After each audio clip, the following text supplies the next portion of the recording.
Hi, welcome to another episode of Hot Takes. And it looks like there's another rebellion in the ranks of Labour brewing up on the this most wonderful eve of budget night, because everything seems to be going wrong all at once.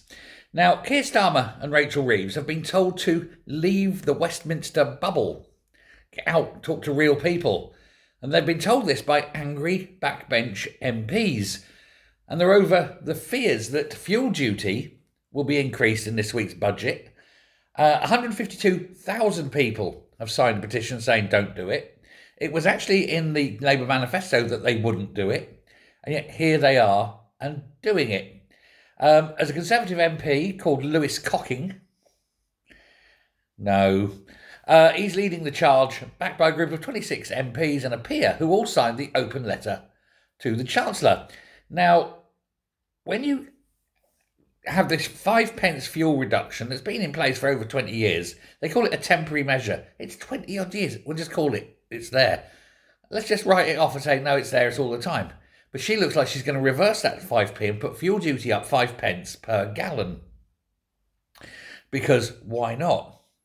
Now, that's on top of the fuel duty increase that's going to happen anyway as part of the the inflationary rise that it gets. And so what you're actually ending up with is a double rise in fuel duty. Fuel will go up maybe 10p a litre. And you're thinking, well, okay, it's 80p or a couple of pounds on filling a tank, something like that. First of all, how many tanks? And secondly, think about the transport of food, for example. That has to be paid for. And those lorries use an awful lot of fuel. And that's an awful lot of money. And so it's going to be inflationary, isn't it? It's going to put the price of food up even more.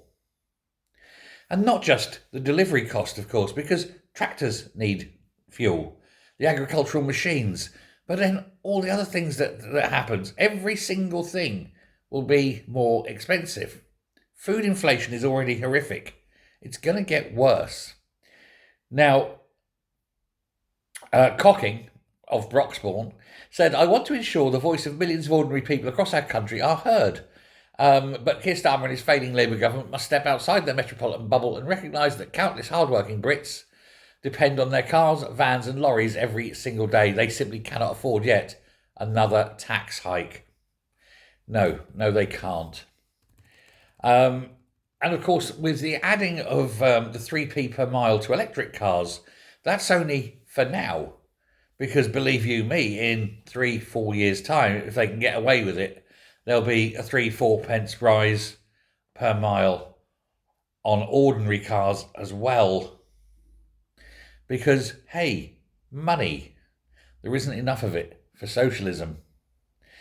But it's not just this little group that signed this letter.